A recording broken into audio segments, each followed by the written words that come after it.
the members to vote. Wait a minute, I got something bouncing up Yeah. on my screen here. Hold on 1 minute. Okay. Quinn, Take do it you away want when me, you're ready. do you want me to Yep. start? Okay. All right, so my name is Ria, and my colleague Quinn O'Rourke and I, we both serve on the board and the advisory committee for Spirit New York. We are a all volunteer based nonprofit. We have 26 members on our advisory board, and we have 9 board of directors. Our organization has been serving the community for 3 years, and our program is modeled after a program called Youth on Their Own, which has been around for over 30 years. So even though that we are a little bit young or new, we have great success stories to share. And our program is we help homeless teens and teens with home insecurities. We help them stay in high school, graduate, get into college or a trade school. We accomplish our mission through partnership with local high schools who identify students that need help, and we provide a program coordinator, mentors, and we keep track of the students in the program. Currently, we have 55 students in our program, and we are partnered with Edison Tech, Franklin, Veritas, Northeast College Preparatory, and Greece School District. Greece School District has 4 high schools. And also we're with Monroe High School. We are always networking and reaching out to as many schools as we can. It's not just our city schools that need help, it's also those that are in the suburbs. So once we identify who the contact is at the school, the mentor, guidance counselor, they have interaction with the students and they're able to identify who needs help. And so once they identify the student, they then signed a memorandum of agreement with us, and they agree to attend class. They agree to, try and keep their grades up. If they need help, they could say, I'm struggling in this class. And then that's where the guidance counselor, the mentor, and our program start to come hand in hand. Everything that probably a parent would give to the student, we also try to provide it for them. Not even try, but we have a lot of different drives. We do a coat drive, boot drive, backpack drives, hygiene drives for the students. And we also give them a monthly stipend every 2 weeks, $75. So they get $150 a month. And so like when they need to buy anything else, they'll be able to do so. And from what we hear, when we do have feedback from the students, a lot of times they're buying food. So, and I think, I think I covered, okay. Quinn, you're up. Sure. And just to add a little bit on that stipend part of it, and that really is, we try to attack it from many aspects, but that's kind of at the crux of a lot of the funding need, and it's kind of what separates our program from a lot of other programs. So we kind of heading almost towards like a mini UBI type thing for high school students. And what that gets at is that for these home insecure and homeless students, the number one reason why they're dropping out is financial insecurity. And I know $150 a month isn't like totally changing that, like it's not like you can now have an apartment from that, but it does for a lot of these students. They're living on a couch, at their aunt and uncle's house or their grandparents or a friend's house, and asking the people that are already doing so much to help them in their situation for a little bit more. It could be food, it could be just going to see a movie or buy a pair of shoes. Those things can be huge for a student that is on the edge of staying or dropping out of school. So it's made a huge difference, and with Youth on Their Own, and in our couple years, our 3 years, we've already seen a huge impact. So kind of the reason why we're doing this in Rochester, one of the reasons is that Rochester has, the second highest childhood poverty rate in nationwide. 50% of the children in the city are living in poverty. Our city's graduation rate is 71% compared to a national average of 86%. So there's a gap there. And also, obviously we're moving towards graduation.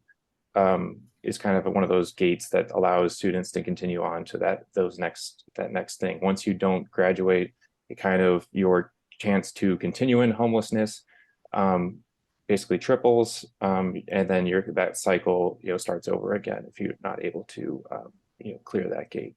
So success stories so far in our first 3 years. Our first year of a full stipend program mentorship in place, we had 34 of our 39 students successfully completed their school year. So that's an 87% rate, which again, these are for students that are already at high risk, that are home insecure, homeless students. So part of those students, not all of those were seniors, but we had 19 seniors that graduated, earning, 2 of them earned college scholarships, 2 earning the NYAG's CCC award, 1 winning the Susan B. Anthony Award. So a lot of success there.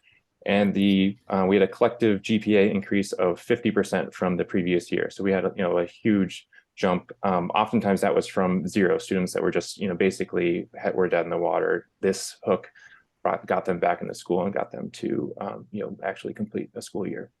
One of our students graduated early and was admitted to Genesee College into their nursing program. Also, this past school year, so now going on to 2023, we had 43 of our 46 students completed the school year, so that's 93%. We had 15 of those were seniors graduating, 3 earned college scholarships, 1 again earned the Susan B. Anthony Award, and this time GPAs increased 15%. And that's on top of already a lot of our students were sophomores and juniors that were already in our program. So that's still very happy with that. And so in total, like our vision as a program is that our young people that we hope that we can allow young people in our community that are in these tough situations to become empowered, positive, and productive citizens despite those circumstances. And so we're hoping to guide them towards that success, and then hopefully that will also make our community as a whole also strengthened. So we think that these benefits help everybody. They obviously help these students. It's kind of one of those things that we think growing students eventually have go on and have their own families and grow on. It's kind of hoping to kind of break that cycle, or at least start to move out of that. So yeah, that's pretty much it. Rita, do you want to add anything at the? Hold on, my cat's jumping up here. Don't worry, I'm bracing myself for the same situation in about like 15 minutes or so. I think we've said it all. I think just to reiterate, our vision is that our young people, we want them to become empowered, positive, and productive citizens. Not only are we guiding them towards a more rewarding life, but we're also strengthening our community by doing so. A rise in the high school graduation rates will benefit others by lowering crime rates, social services costs, and they will become productive citizens able to boost the economy and stimulate growth. So we want to change their lives, all levels. Yeah. So well, thank you for taking the time to hear us out. Yeah, of course. Thank you. So I want to open it up to NextGen members. If you have any questions about Spirit NYS's proposal or just the project in general.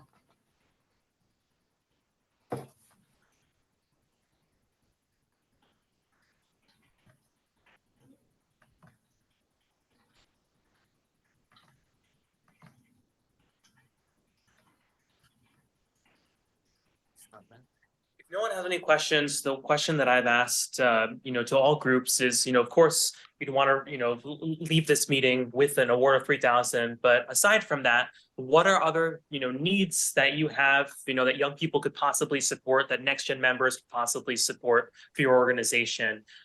Because it's much more than just, our grant making every year. We're hoping to build this long-term connection with organizations in Rochester.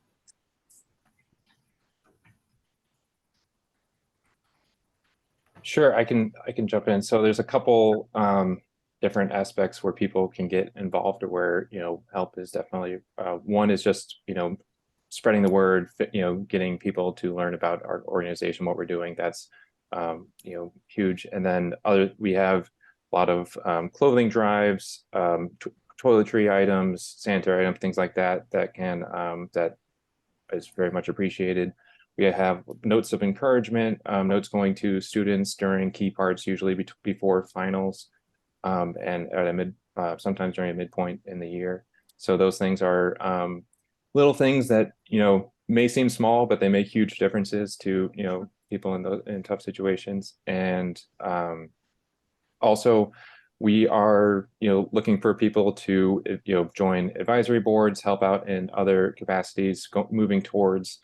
We have people that are basically the connection with a school that works with the liaison in a school. So that person is kind of our hands-on point. Ria is, jumping in, or are you just raising your hand saying that you're doing I was going to raise my hand just to add when you're done. Also, having people just come out and show support for our events and different things, our fundraisers, because we've only been around for 3 years. Like we've been lucky, we've been getting support, but we need to really grow it, and that would also be helpful. I didn't mean to cut you off. I hope I didn't lose. Okay. No, not at all. Okay. Can you hear me? Yes, Can you hear we me? can hear you. Okay. What specifically would you be using the grant for? This the grant would go towards an expansion of our operations in Rochester. So this would allow us to reach more schools, take on more students. So that's our basically expanding our goal. Currently, it costs $2,000 per school year per student. So if we were to have a grant of $3,000, it would be for a 1.5 year school year for each student.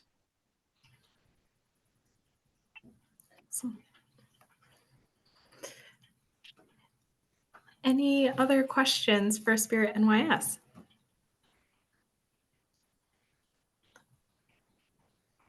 Just could you share your information in the chat? Excellent. Yes. Yep. Do you just want our website? Is that what you want? Or do you want our email address or? Okay.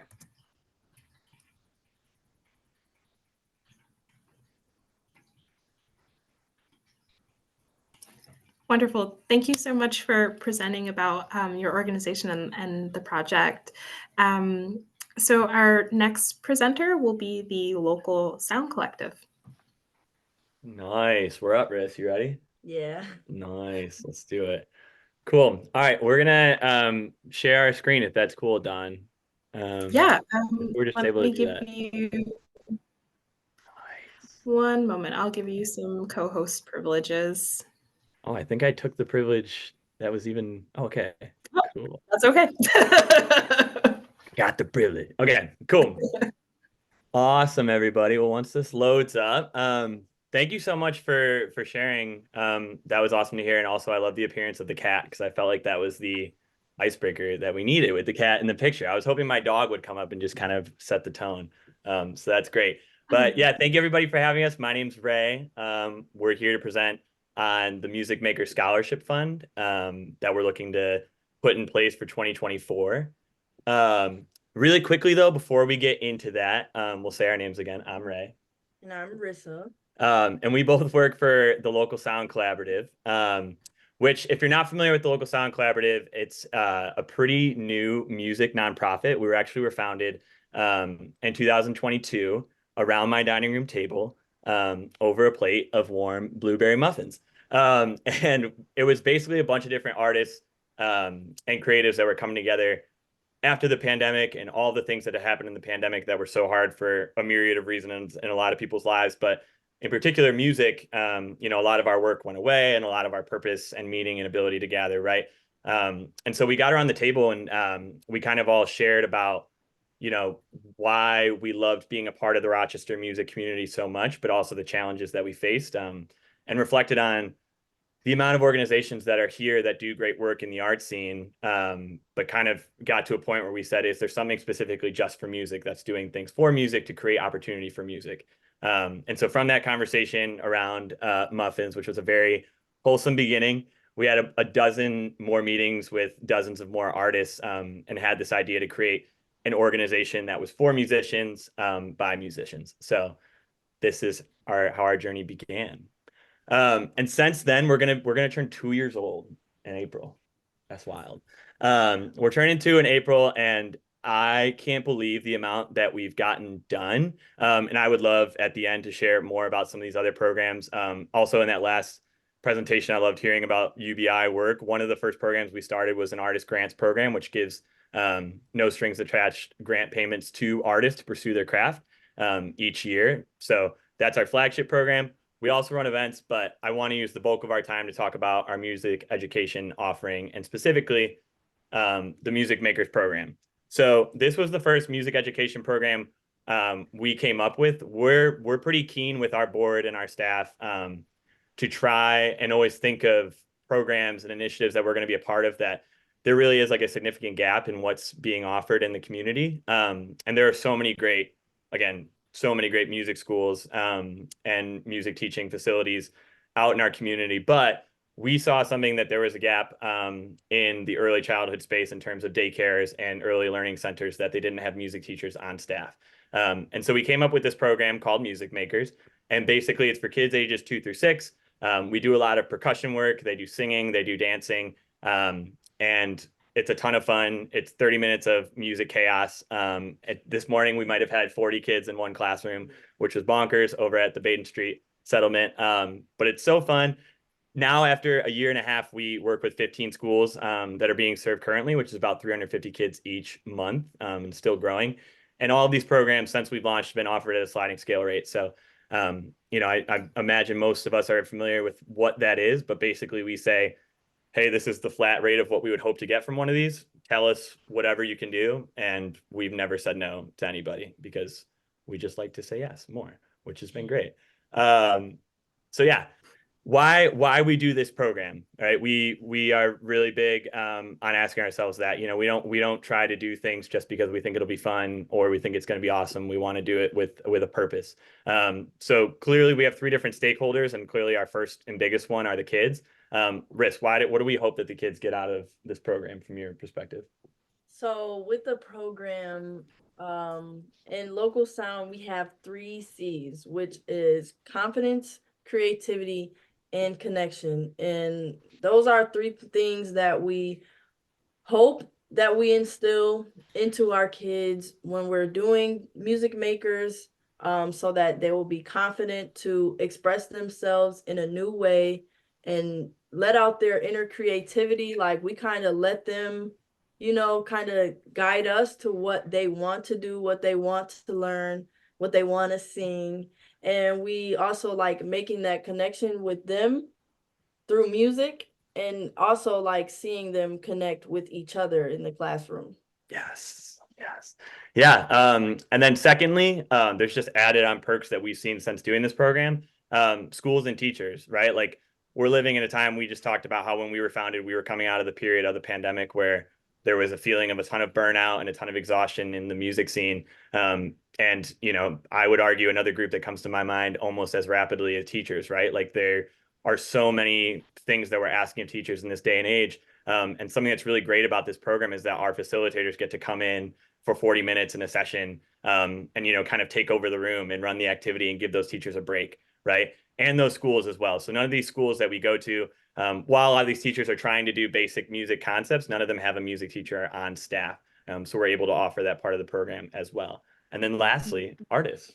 For artists, it gives artists more opportunities to work around the career of music, because it's kind of hard, like, being a musician, dedicating like 8 hours of your day to like Dunkin' Donuts or something else.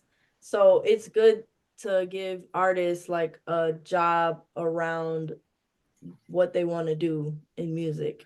Yes. Yeah. And our hope, our long-term vision is that we can continue to grow this and get more artists involved. But above all, what we come back to of our why is all kids should have the opportunity to experience music, right? Not just those that are in the best of circumstances and high resources, everybody should have the opportunity to experience music. It's a great and impactful tool. So again, we're looking to fund a scholarship this year. Specifically, we have 4 new sites that we want to fund through this program. I would say bring on, except we're already at these locations, which is pretty great. So we have 4 new sites that we're looking to get funding for. In 2023, when we ran this program and had all of our scholarship offerings up until this point, everything's been unfunded. We had to wait.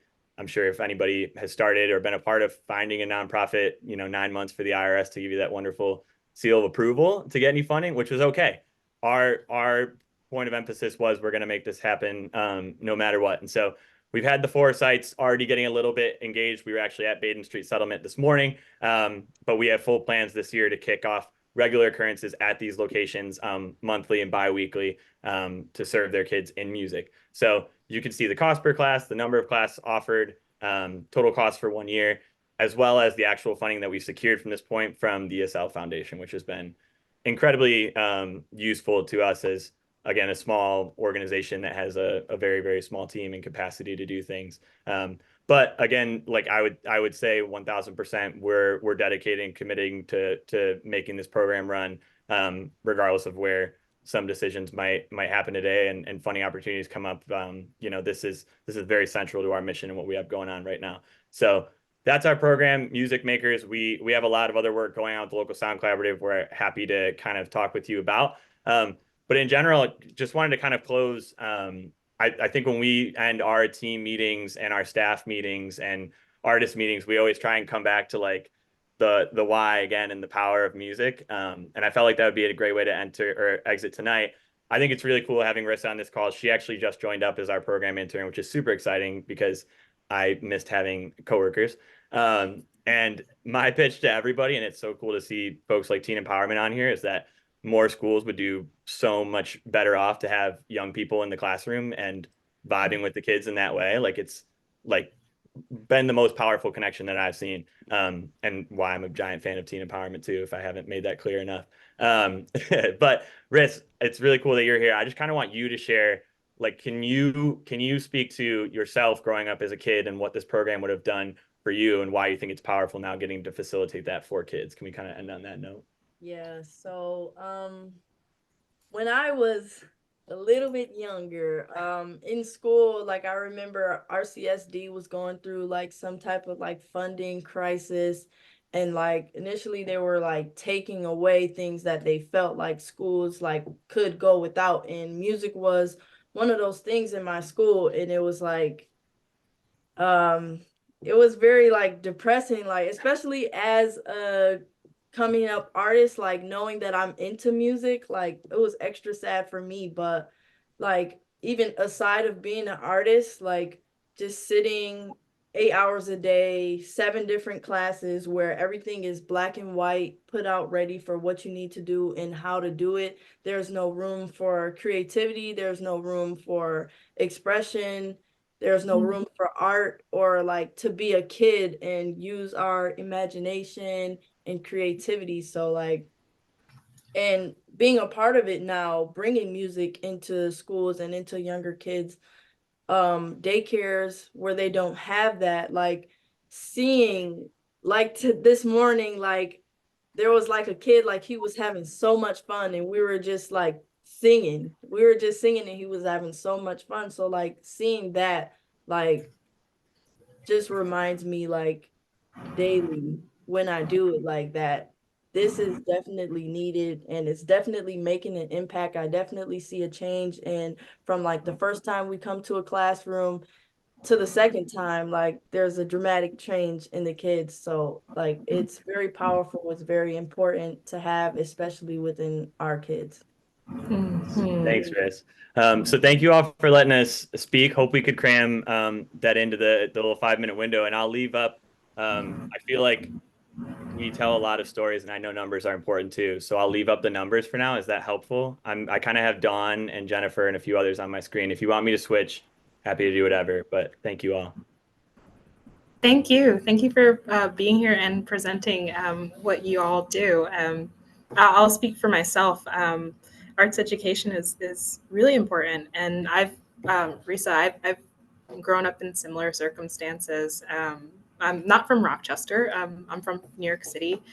And I had this wonderful opportunity in high school to participate with an organization called Center for Arts Education, and I got internships through that program.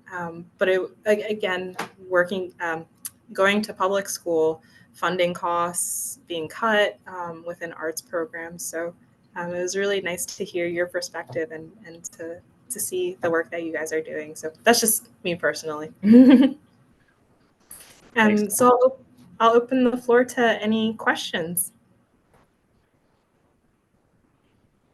I'm just a question per se, but I have a comment and just I have a kids that are 2 and 4, and they have not you guys, but they have like someone that comes around and plays guitar, and the power of music you can see as the feedback. My daughter's like, oh, I want a piano, because they come in and do different music, and then it does give the teachers a break, and it's another form of play, and it's just it's something I don't think folks think about, that actually it is a form of play, and it's actually a form of education, just with music and learning and seeing that you can interact with those kids at that age. And I just think it's what you guys are doing. I think there's a lot of demand. There could be a lot of demand for it, because I personally see it with my kids. So very cool.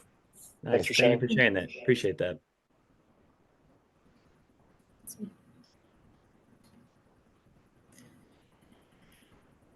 Any other questions? I'll ask just the same question just to all the groups is, aside from, the group has requested $2,000 from NextGen, but aside from that, what else are you looking for young people in the community to support the project moving forward? Yeah. What else are we looking for? I mean, I think now we're at a point, and I'm sorry I didn't catch your name, but to the last point that was made in terms of the need for it, the need is very present, especially now starting to work with School 12 and getting into the RCSD system.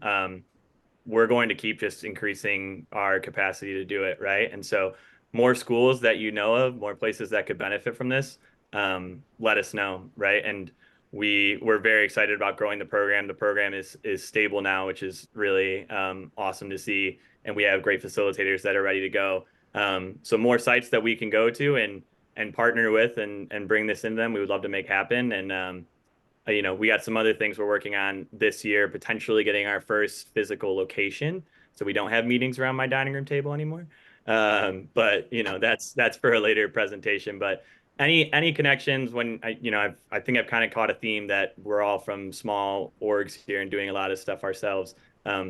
More places that need our resources and have a general interest in wanting to learn more, we're in.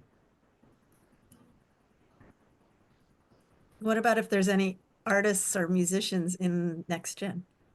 Yes, if there are any artists or musicians, again, this is a whole separate presentation, but the Artist Grants Program is like our baby. It's the flagship of this whole thing. We give away $15,000 every year to different artists that we meet that go through the application process, and it's UBI based, no strings attached. We believe in it so much, and so we're always looking to meet different artists in different circles that want to apply for that program, but also we have different offerings in terms of music makers and other events and things that we do where we'd love to partner with you.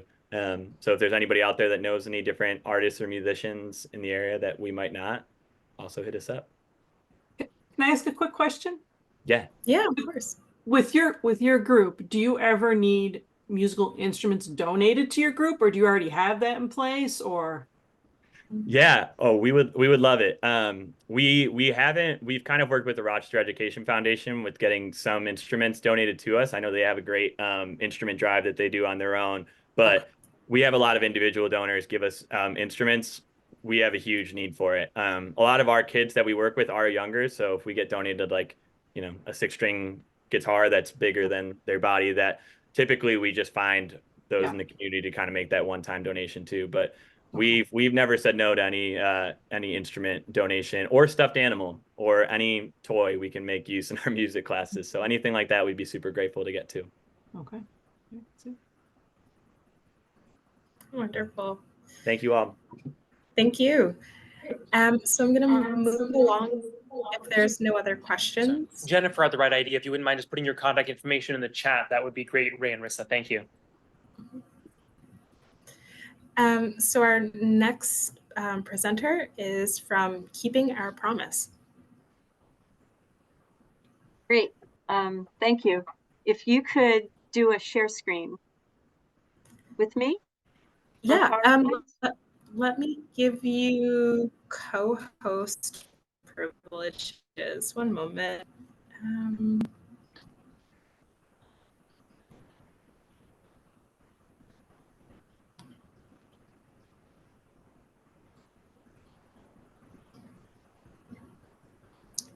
So I just gave you co-host privileges, Ellen. At the bottom of your screen, there should be like a green little icon that says share screen. Yes. All right. Oops, that's not what I want. Let's see. Share. I want to go to.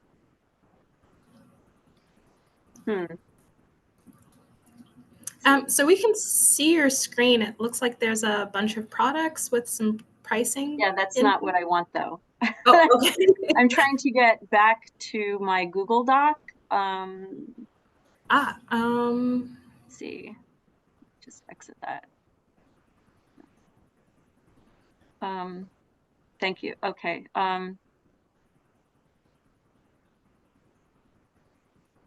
Sorry, folks. No, you're good. Share screen is closed. Here we go. Right here. Okay, I got it. Share. Sorry. No, you're fine. You're totally fine. We do see your PowerPoint. Yeah.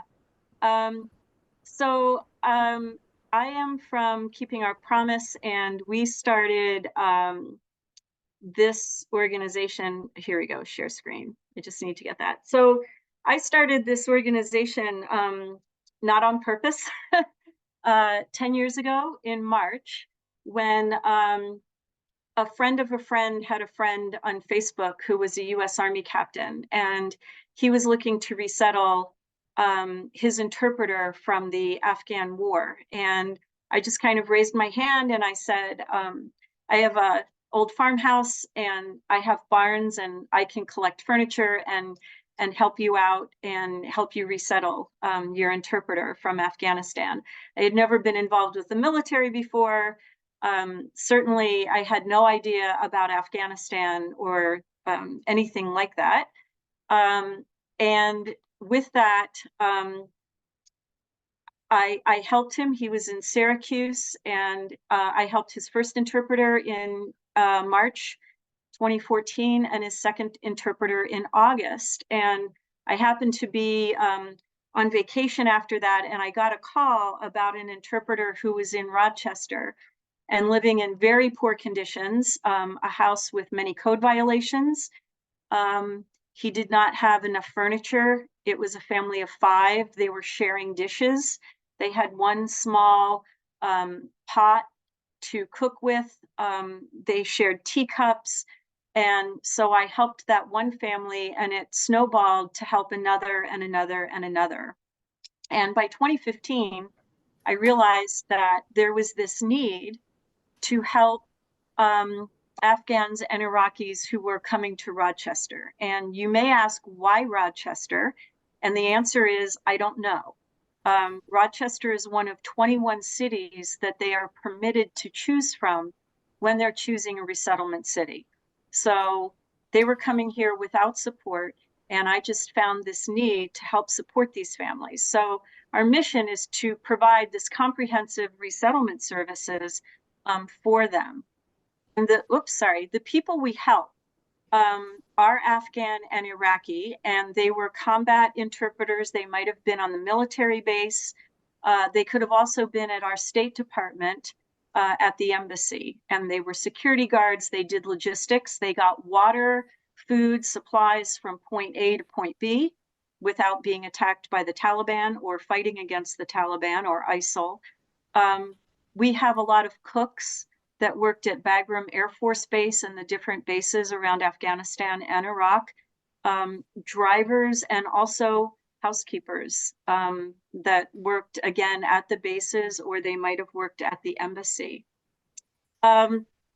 In August, right before the evacuation happened in August 2021, the Biden administration changed their policy and also decided to evacuate people who worked at non-governmental programs such as Save the Children, Oxfam, female professors who would be at risk of being attacked by the Taliban, and also women attorneys. The other group that we helped resettle here in Rochester was from Skatistan, and they now have a program in Rochester called Rolling Resettlement. And you may see these kids around with skateboards. They're big down at Brooks Avenue Skate Park.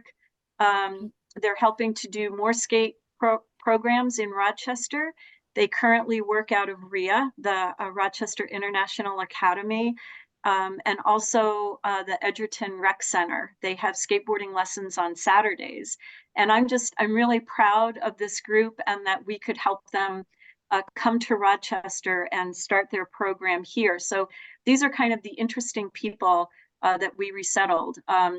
We also have a woman who she was a women's rights advocate, and she had been arrested by the Taliban. She recently got out of jail, and she's been now resettled here in Rochester with her family. I think what I like to explain to people about our families is that they have been fighting this extremism that you see with the Taliban or ISIL, Boko Haram. They've been fighting this their entire lives. Each one of these people that we work with have risked their lives aligning with the US and democratic ideals and things like equal rights for women. And we are just helping them, create this foundation here in Rochester on which they can start their new lives, and having left everything, including their family members, I think, which is the hardest thing for them to do. And I am trying to create and have created this community of support here in Rochester.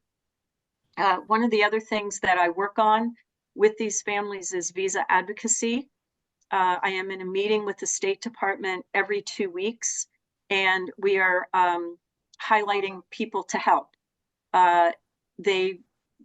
Once they are what we call interview ready to get out of Afghanistan, they will get a call within 24 to 48 hours in which they have to leave, and they are taken out of the country and they are brought to Pakistan, Albania, or Germany, or Qatar, to our military base, where they go further background vetting and processing. One of the things we do, or what we do, is find them housing when they get here. I pay their security deposit and their first month's rent. Each family is entitled to DSS, but we all know how little that is. When they get here, we give them free furniture through community donations. I got a grant, so it's not a phone anymore with 3 months of service. It's with a year, thanks to T-Mobile. I'm gonna just put that plug out there for them. We look for volunteers to help with rides, like to the grocery store, work with our kids and families on projects. And then we do have what's called a Wheels for Work car grant program. We help a family get their license. We have driver's lessons with Canandaigua School of Driving. And our big push too is to get women driving, because that was forbidden in Afghanistan. And that's really important for a family's success, is to have both family members at least have a driver's license and learn how to drive. Many of you, I think, are familiar with these budget numbers and what it means to be on DSS. It's not a lot of money. You absolutely cannot find a place to live in Rochester for the amount of money that they give, which is why we will subsidize a family between that DSS amount and their rent. And we find very modest apartments. We have mostly our families of 2, 3, and 4 will go over to Bobridge Drive to Ellison Park. We have an arrangement with them. We also have an arrangement with Barrington Residential. We have 15 families in Honeyway Falls. We're trying to get out to more of the villages but that's difficult because of just, having no transportation. So again, we will provide a family's first food until they're eligible for SNAP. SNAP is not always easy. We have found ourselves sometimes providing food for up to 3 months as we work through this SNAP program. They might get emergency SNAP, and then it gets cut off and they don't get their regular SNAP. So then I'm on the phone with Denise Reed going, Denise, what's going on? Why doesn't our family have this?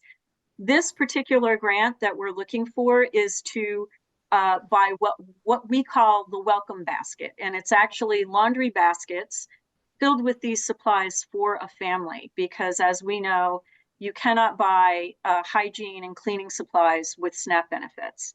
So our grant is specifically to buy these products to give to our families. Now, I do have the cedar mop in there. We're actually, we do a much less expensive mop, but just to give you an idea, we try to buy in bulk and then break things up for families and get them about 3 months of supplies to get them going in their new life here in Rochester. This is just, some of the kids that we've helped. They are near and dear to my heart. And just to have these kids here and know they're not growing up under the Taliban, and that these little girls will go to school, that the wives have freedoms that they just, as you know, they won't have in Afghanistan. There are 3 million girls not in school now, and they have not been in school for 2 years. And for every family I can take into Rochester, another family gets out of Afghanistan. And we follow them from Afghanistan to whatever military base they're moved to, and then here to Rochester. We partner with these organizations. We share Greenovation, which is now on Flint Street. We've moved with them 3 times now. They give me free office space, and we run the thrift shop on Saturdays. So I don't pay for office space. I have free Wi-Fi there, thanks to Greenovation. We work with Rochester Refugee Resettlement Services on housing, and both Greenovation and Rochester Refugee Resettlement Services, we just got a grant with help through ESL to buy a truck. We have been using a 26-year-old truck that has now just completely fallen apart. And so we decided Greenovation needs a truck, but not every day. Rochester Refugee Resettlement needs a truck, but not every day. And we need a truck every week, but not every day. So we decided that we were just going to partner, and we now have the Rochester Truck Cooperative that we have done. Asbury Methodist Church helps us with clothing when our families first come. And then they also help with monthly food baskets. We don't get a lot, we get 20 a month, and we divide those up among the families who need those food baskets the most. And then one of my favorite partnerships is with Matthew Doward at A Horse's Friend. As you can imagine, our children have all grown up in war, and this is all they have known. And even though they are here and they're safe, there are just triggers that these kids deal with every day. A loud noise, a door slamming, you name it. And Matthew's just been really great in taking our kids and getting them onto horses. And we understand from the children and the families that it just helps them. They have something to look forward to.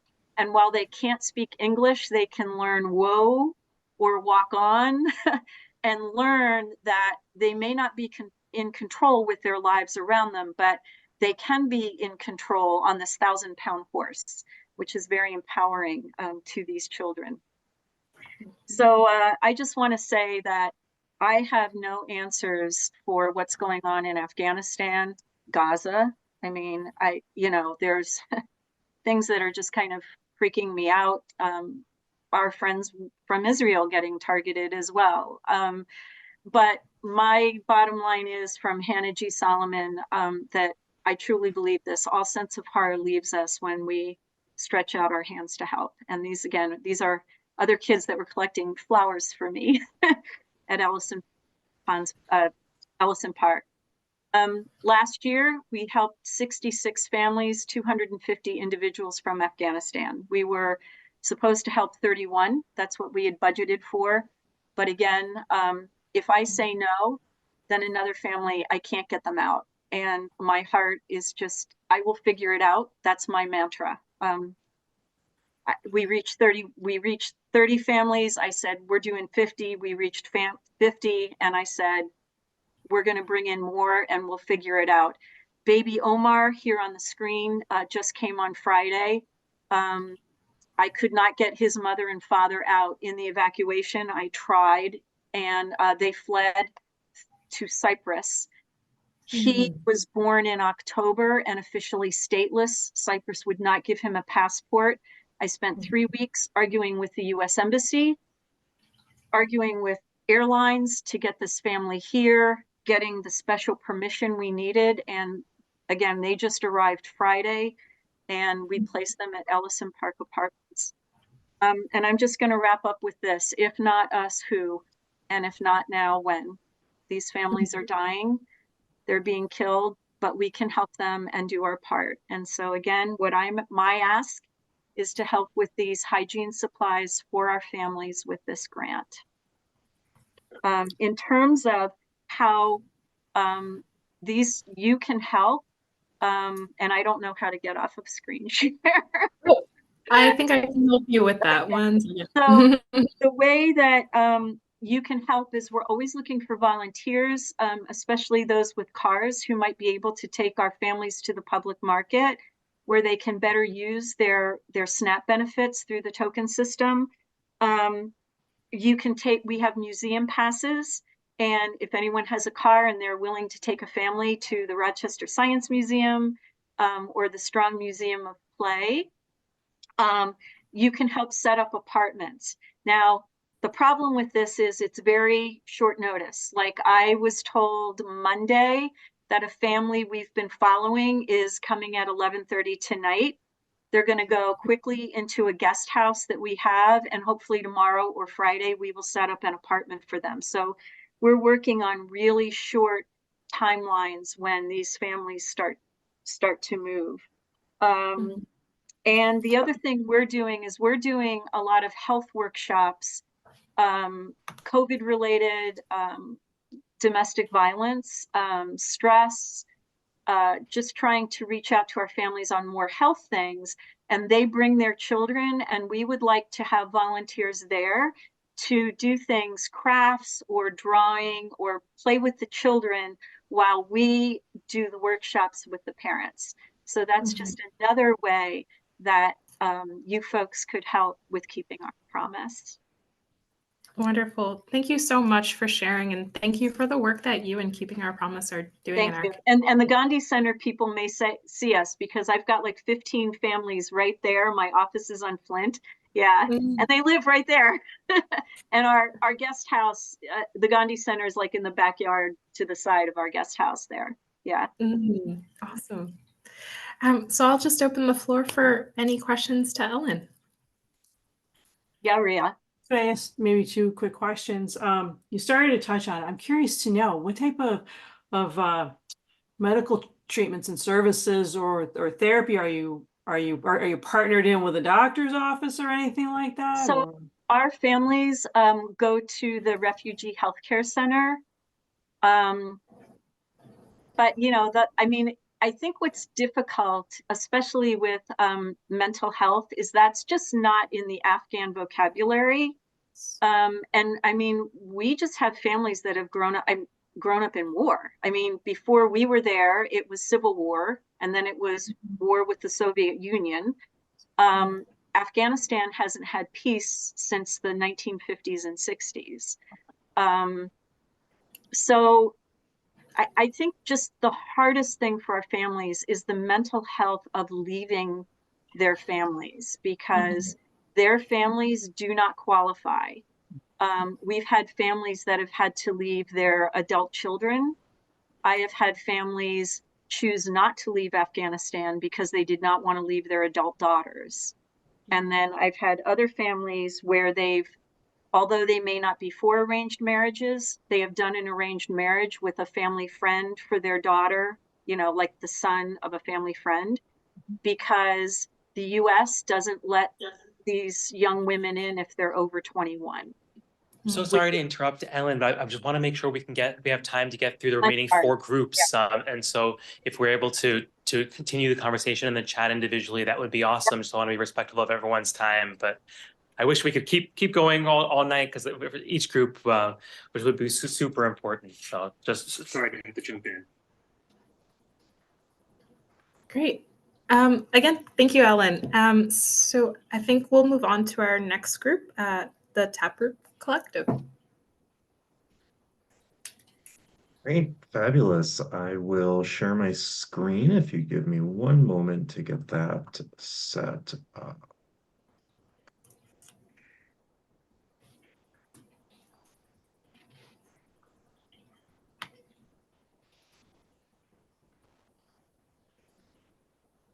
All right. So, good evening, everybody. My name is Nathaniel Mish. I'm the executive director of the Taproot Collective, and I'm really happy to be here tonight to talk to you about how we hope to collaborate with RACF's NextGen group to equip our youth employees for success this summer. So if you haven't heard of Taproot Collective before, we're a small nonprofit dedicated to supporting community gardens and urban farms in Rochester. We were founded in 2017, and our office and training garden are right across Pennsylvania from the public market. So if you go out the north side of the public market, you'll walk right into our garden. And we believe that supporting urban agriculture and community gardens in Rochester helps unlock its potential for developing food sovereignty, for supporting youth employment, environmental justice, community engagement, and racial equity. We do this through 3 pillars of programming, what we call the collective, which is our suite of technical and support services for community gardens, for people who are gathering their neighbors together to grow food. Like I mentioned, we also maintain a small teaching and training garden called First Market Farm. That's at the corner of First Street and Pennsylvania Avenue, where we welcome gardeners and youth to do hands-on learning. But what I'm here to talk to you primarily tonight about is the community food team, which is what we call our youth employment program. That is as old as Taproot. We've been running youth employment in some form or another since 2017. And in 2023, we repiloted the program with some ARPA workforce development funds through the city of Rochester. So here's the basic overview. We provide high quality seasonal employment for low income Monroe County youth, ages 14 and up.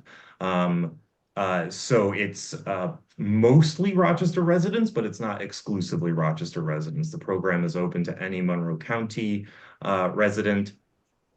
And for about 80% of our participants, it's their first formal employment experience ever. It's their first time getting a paycheck.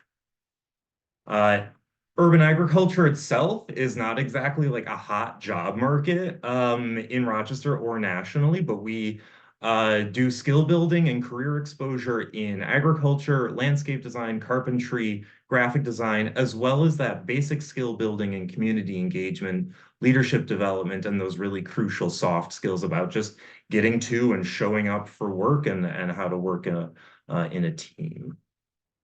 So, that's what those are the types of industries and career possibilities that we're hoping to connect youth to. And then in the process of working with these youth over the 6-week program in the summer, this is one of the ways that we keep our promises to the community gardens that we support. And so these youth work together to install critical capacity building improvements at community gardens, everything from new growing spaces to compost systems to placemaking strategies. And I've got some examples of that in a moment.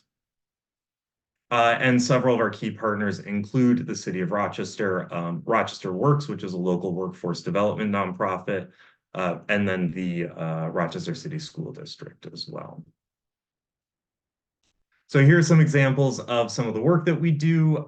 So this was one of our favorite projects from last year. We were working with a garden at a library that had built educational signage. And believe it or not, when we took these photos on the left, those signs were less than a year old. So someone had a great idea for them, and then it just, it was already quickly falling apart. So this for us was an opportunity to do a couple things. We taught the kids how to use Canva, and they worked in teams to redesign the signs, to refresh the content, as well as boost the research that goes into it. And then as a group, we designed and installed these custom weatherproof sign holders that the library and the community gardeners there will also be able to update year over year. It's very easy to swap in new content each year. This is a little zoomed out at the same location, so you can see some of the overall improvements. Again, placemaking strategies. So simple things like having a library garden that has a seating circle, right? So you can increase the capacity of that garden to work with the library to do programming. We also expanded the growing spaces, included the signage, and then while we were there, just gave them an extra hand with the additional just maintenance of the garden. This was a project that I would have never anticipated when I first started at Taproot, but we worked with an art center that had this sort of informal seating area. This is just the tree that kids wait to get picked up under. But as we were talking with staff and there is a garden nearby, they told us about the chess club and how there's limited space to play chess. So we designed and built outdoor chess tables for them.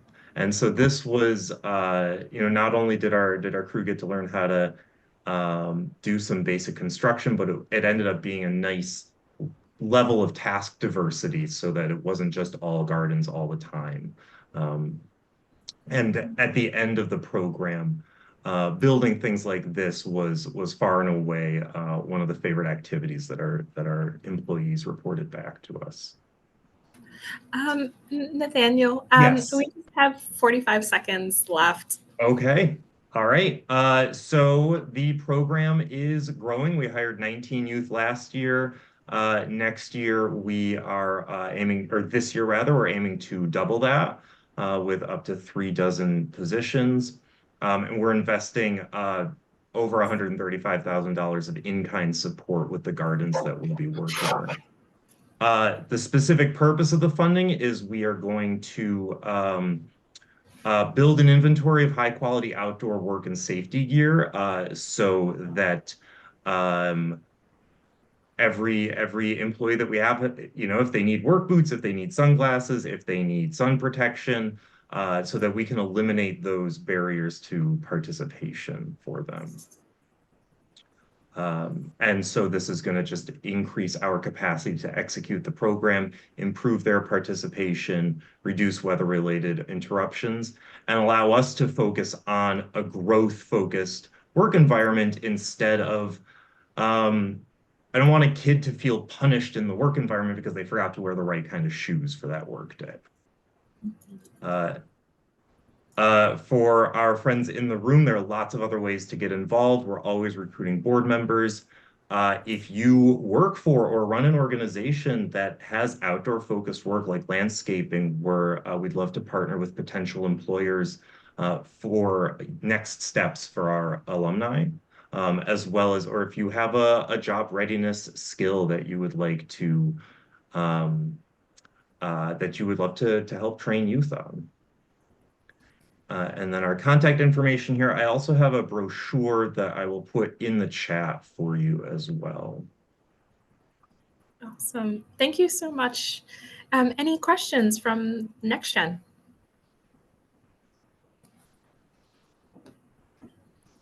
I'm so sorry that we feel like we had to rush you, Nathaniel. The question was just specifically around if you could speak a little bit more around your summer youth the program and the youth that you serve and how you attract those youth and the projects that you're involved with. And it sounds like you might have been just about to get to that piece, but I think the group might be excited to hear about those pieces. Yeah, so we partner with Rochester Works, so we're one of the grantees through their summer youth employment program. And so they youth from all over Monroe County apply directly to Rochester Works, and then they have an opportunity to select employers of interest. And then we get a group and we interview them and make that final selection. So like I said, that program is open to all income qualified 14 and 15-year-olds in Monroe County. And then part of our program is that we're building internal advancement opportunities. So we have half a dozen of our graduates from last year who are going to be coming back this year in like a peer leadership capacity. So we'll be able to pay them a little bit more. They'll have a slightly expanded responsibility. And we're building for them some school year employment opportunities as well, too. Wonderful. Thank you, Nathaniel. Thanks so much. So I'm going to move on to Center for Teen Empowerment. Jennifer. Actually, Sarah, and I'm going to share screen. Perfect. Hi everyone. So again, my name is Sarah. I was a youth organizer with TE back in 2022, and then I've been involved with the Youth History Ambassador Project since 2020. So I guess I'll just start by giving some background for those who don't know. So TE started this Youth History Ambassador Project as a result of the Clarissa Street Reunion Festival. There were youth who would go there, and we wouldn't really have like a set place for us to be there, but we wanted to go. So at first they were like, okay, let's make a youth stage. So that was what the whole project was at first. That and taking oral histories, talking to elders who used to live in the Clarissa Street neighborhood, hearing their stories. And I wasn't involved that year. I came the year after it, so I can't speak too much to it, but I guess the oral histories went so well, and what the youth were learning, they felt like it was so important that it needed to be shared with the whole community. So then that's where the documentary came from. And I don't know if anyone's seen it, but it ended up doing really well. It got some awards. It's been shown all over, even in the UK, I think. But the documentary really shows how, not only does it show what happened on Clarissa Street, the uprooting that happened, the gentrification, but then it also shows how that impacts today and how we see the effects of that in all aspects of our society. So we've been trying to share that with the community. So after the documentary, that's one way that we've been putting it out into the community. Then we got to the exhibit. I'm not sure if anyone got to visit the exhibit, but it was really powerful. It was at the RIT City Art Space.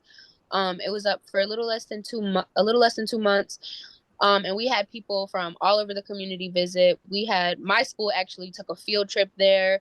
There were people just walking by who went to the Jazz Fest, maybe saw it and they went to go see it. So many different people got to see this. And if you were there from like a staff perspective, seeing the look on people's faces when they were learning that this is our history, the history of the streets we live on, and a lot of people haven't even known about it. It was their face, they were just completely in shock. But this history is really important. So we've been trying to make sure we can share it in other ways as well. The exhibit was a temporary way, and then we moved it online. So there's tons of resources on our website, and I think we could put the link in the chat for that. But there's documents, videos, interviews, some of the recordings of those oral histories. There's tons of stuff on that website. I kind of skipped one. So we also had the mural that went up in September. And if you drive past West Main Street by the school board, you'll see it. I see it every day. And it really just shows what the project is all about, which is intergenerational relationships and uncovering the truth about our history together. So this was the mural, and then the online website, which I started to talk about, is also, you guys can go visit that. So I guess after the exhibit came out, we decided that we wanted to have a curriculum. We have all this information online, but we need to make sure that it's accessible for everyone to learn, because it's really important. So Jennifer, you're going to talk about this, right? Sure. Yeah, so essentially, folks who know Teen Empowerment, we're a social change organization. We hire young people to do 3 layers of change, like individual change, becoming leaders themselves, community change, building that community connection and social capital, and just giving us a chance to really become powerful and supportive of each other. Especially important amongst Black and Brown youth in the community, especially with everything that we're facing and they're facing, and then the systems that get in their way. And so a major part of, doing something that's seems like a nice intergenerational history project is really about the whole community learning and understanding what our history is, what Clarissa Street has to do with how Greater Rochester became what we are, how we're very large, very segregated and unequal. At some point, George Fontenette, whose family owned a lot of businesses in the community that were taken when urban renewal and Route 490 came through the highway, and they knocked down the entire neighborhood. He was like, he was just reflecting through this process, and he was just like, they didn't have to knock it down. They could have invested in what we already had created, in spite of all the odds. And so so that's a really important thing, to just kind of flip the script on the typical narrative about our community and why our city struggles and our school district and all the things. And so really it's about this whole project has become about how do we repair harm, and how do we engage people at a very deep level to do that. That's wonderful. Yeah, I have 30 more seconds, but if there's any other information you want to share with us, just feel free to. Okay. Yeah, I think that was just some background, but this whole project is really supposed to be about the curriculum that we're building, that hopefully can be used everywhere, from maybe even pre-K classrooms to community organizations, high schools, all throughout. So we want to develop a curriculum based on the information that's on the website. I'm in this program called TLI, Teaching and Learning Institute at East, for people who want to be teachers. So I've gotten some experience to work with younger kids. I think having a young person doing this is really important, because for so many reasons, but one of the reasons I thought of that, I don't know, I think having been in school during COVID, knowing how technology is used in education, having that experience, having worked with younger kids, I just feel like having a young person being able to do this is really valuable. So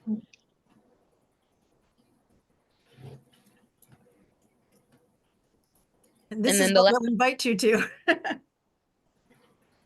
Go ahead, Sarah. So we had the exhibit at the City Art Space, and then now we're reopening it at the Rundle Memorial Library. So February 21st, if you want to come through and see what it's all about, I think this is one of the best ways to learn more about it. But then again, we also have, the website. You can look at the documentary, but we really want to see people come to this. Awesome. Thank you so much, Sarah and Jennifer, for presenting. Any questions?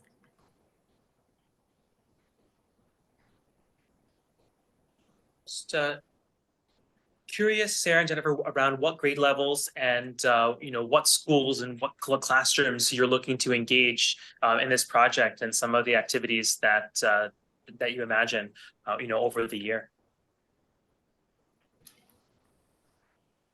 I think we want this to be accessible for any grade level. We were just talking about this earlier today. So we know we're still figuring out what we want the general themes of the lessons to be, but we want to offer a variety of activities, so that if it's a middle school classroom, we'll say, hey, you can take these activities and use it. If it's a high school, maybe it's a more deep topic, going in more deep to it. So we want to offer activities so that it can be accessible to all different grades. Wonderful. Awesome. Thank you so much. So I'm going to move on to the MK Gandhi Institute.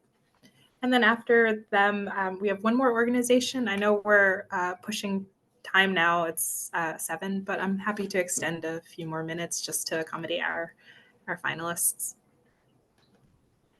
I'm usually pretty brief, so that actually works out, Dawn. Super inspiring call to be on, and I love seeing the different connections between the work that we're all doing being revealed, and very keen to network and follow up with a bunch of you tonight. So thanks NextGen Rochester, thanks Community Foundation for pulling us together. Briefly about the Gandhi Institute. So the MK Gandhi Institute is nonprofit. We're on Plymouth Ave in the Plymouth Exchange neighborhood. Our purpose is to equip people, as many people as possible, to use nonviolence to create a sustainable and just world for everyone. And we collaborate with local organizations, schools, students, individual peacemakers, and focus basically in 4 areas. So there's nonviolence education, restorative practices, environmental sustainability, and racial justice. The focus of our programming is young people between the ages of 12 and 24, and those who support and work with those young people. And the initiative, I won't pull up and share screen, I'll just kind of talk through it. The initiative that we're seeking support for is calling it Partnering for Peace, and this is a radical collaboration effort. And this would be a collaboration between the Gandhi Institute, PIRI, Partners in Restorative Initiatives, and Center for Dispute Settlement, the 3 organizations coming together, offering a week-long training curriculum on core skills for peacemakers in our communities. This would be a training offered at no cost to the community members during the grant year cycle, and it'd be offered at our 3 respective locations in order to move around the city and offer it and make it more accessible to people located in different parts of the city. Why the collaboration? So oftentimes, nonviolence nonprofits are incentivized to compete for funding, and that's at least the optics around it, making us kind of accidental adversaries, despite working in parallel or working towards the same vision. If we can actually come together and draw on our respective strengths, synergize, complement one another, we can maximize our impact for the community, and we can offer kind of the best of kind of an all-star lineup offering of what our 3 organizations have to offer in a bundle, in a concentrated period of time, kind of across an intensive week-long session that would get community members, regular folk trained up in these essential skills of conflict de-escalation, nonviolent communication. And so the funding, if we were to receive it, would allow us to deliver this training model at least once and provide funding for space rental, food for participants, workshopping materials, such as training packets and the like. And in short, that is that's what we are requesting for assistance with. I was sensitive to time, so curtailed some of my comments, but I'm happy to answer any questions that folks have.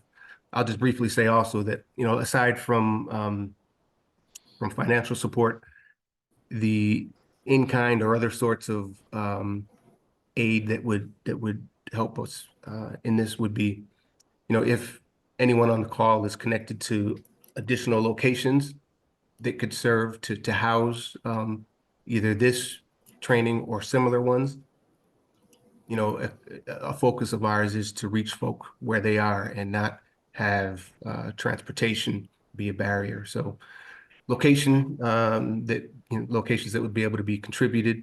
Also,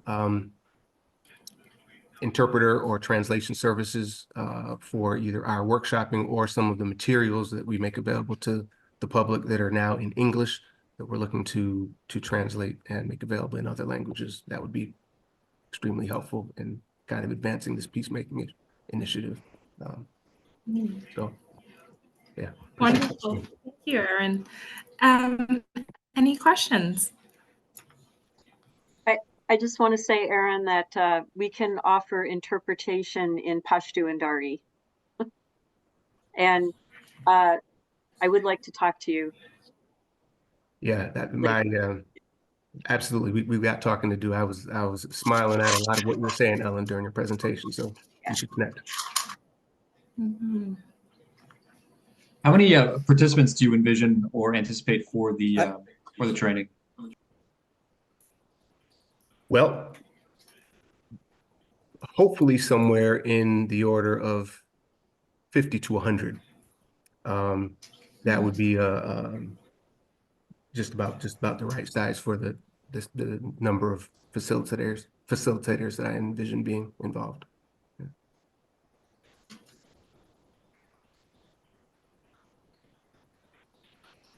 Okay. Hi, how do you find people in need of your services, or how do they find you?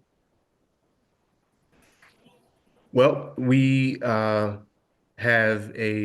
we're located on South Plymouth, and we have, we deliver food in a 2-block radius around the Gandhi Institute. So we have kind of running relations with the families in the area. We try to focus our in-person efforts kind of hyper locally, especially. So we're out, walking around, meeting folks. We have a presence on the different social media platforms and try and cater to, especially with the young folks around. We've got a social media intern that mans our TikTok and Instagram feeds, and we're putting out relevant material to engage with young folks in that way.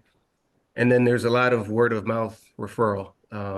Frankly, we have folks who often are referred to us. So those are all ways that we find folks. Wonderful. Thank you again for presenting. Been a pleasure. Our last organization is the Genesee County CASA for Children. Thank you so much. What a pleasure it is to be in this virtual room with so many cool organizations. It kind of reaffirms all of our loves of nonprofit work. So Genesee County CASA for Children, we work with children who have been abused and neglected. And they've come to us through the family court system when their birth parents or whoever has custody of them. When the children are abused and neglected, everybody has to move through the family court, which is also involved with DSS. So that's how we get our children. Our offices are located in the courthouse. We have a lot of different things that we do once the child's in our program. We work with the foster family. We work with the birth parents. We work with the children's physicians, counselors, any mental health professional that's involved in the child's life, the schools, teachers, school counselors. We're kind of like in the center, almost I think of us as like the nucleus, and everybody else is around us. And we kind of work with everybody to narrow down what would be in the best interest of that child. What kind of help do they need? Do they need more mental health help? Do they need after school tutoring? What benefits them the most? All of our advocates are volunteers. They put in a lot of time to work with our families and the children. We only have 2 paid employees. We keep our overhead really tight. What we do for our children, we have a huge Christmas program where we do Christmas presents for all the children in our program, which is sponsored by the professors at GCC. We have Easter basket programs starting up that we're going to be doing that we'll be paying for out of pocket and the board members and such. But what we would really like to do, and what we're able to do a tiny bit of, is called Experiences for Children. And that is what our grant request is for. And this is when kids are in foster care, or even when they're with their birth parents. We have families that are living in a one-room motel room. You know, our families are coming from extreme poverty. They can barely afford food, let alone enhancement for their children. We would love to be able to provide things to our children, such as dance classes, martial art classes, gymnastics, any number of school sports that they would like to get involved in. We just had a request from the Pembroke Association, Youth Association. A child wanted to do basketball, and it was great. We were able to afford that. But we can't afford to do that for all the children in our program. I wish we could, but our budget's pretty tight. We would like to be able to offer that to every child that's in our program. What would you like to do? What sport? What extracurricular activity? You know, we have families that would like to go to the Rochester Museum of Science and maybe have a year you know, a subscription to do that, or perhaps the YMCA, so they can go over there and do activities. There's so many different things, being on a bowling league for children, all these things that families just can't afford. And it's something that seems kind of small to us, but to them, that is huge. You know, and when children have the opportunity for those experiences, it's better for their mental health. It's better for their emotional well-being. It helps a child. It helps their developmental skills. And it's kind of a good break for them to kind of get away and just forget everything that they've been going through. And because their lives are really, they're really uprooted when they've experienced such neglect and abuse, and they've been pulled from their homes. And regardless of how a child's been treated, their core desire is to return to their birth family. That's all they've ever known. And anything that we can do to enhance their life. And when we get these requests, we would love to do it for every child. And if we are granted with that opportunity to be able to do that, we're going to be able to offer it to every single child, to all our families. What does your child want to do? Because we can do this. And that would be great. We had a request a couple of years ago for horseback riding lessons, which we were able to grant then. But there's just so many different things that the kids want to get involved in. There's kids that don't have a bicycle. We can maybe find used bikes here and there, you know, but just those really basic things that every child really wants the opportunity to do and to have. Bicycle helmets, cleats, just those simple things that, you know, we would like to be able to do for our children. So I'm trying to keep it quick because I know we're really short on time. You know, our funding from the state is very small. CASA is a national program, but our funding is tight. We do rely on area organizations and you know, to kind of keep us afloat and keep us going, and community support as well from our fundraisers that we do. So thank you so much. Thank you, Jennifer. So any questions from NextGen?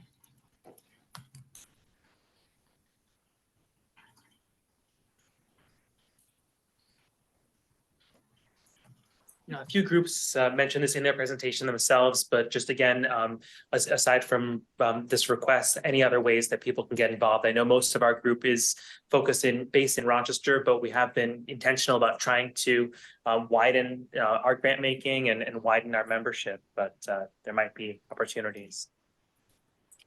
Absolutely. And we serve children in all the different surrounding counties. We have people as far as Geneva, a family that lives in Geneva, New York.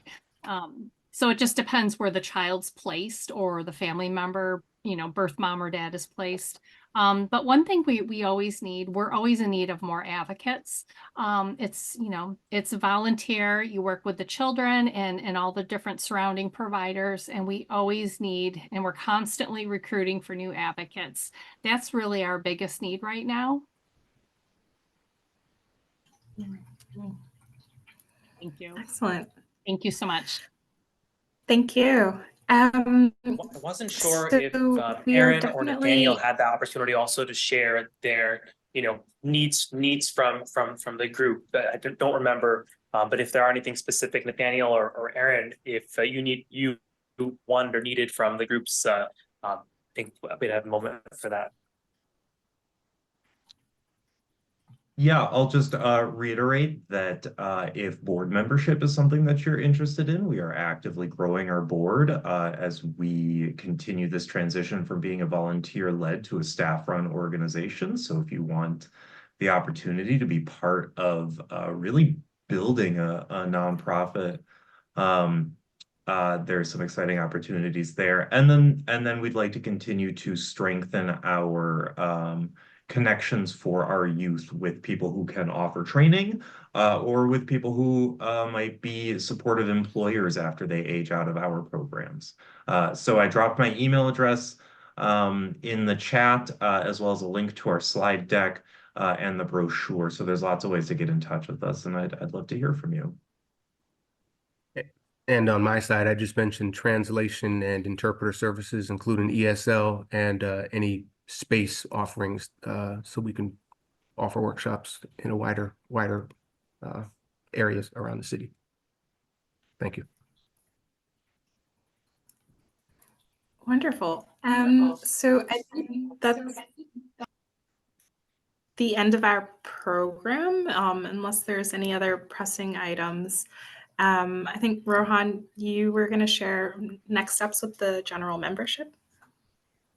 Yeah, Dawn, if, because we're in a group setting, if you wouldn't mind just putting the voting link in the chat for NextGen members, the sooner the better. But I'll also send an email to follow up so we can close the loop with all these great groups who presented, today. Hopefully within the next week and a half would be, wonderful.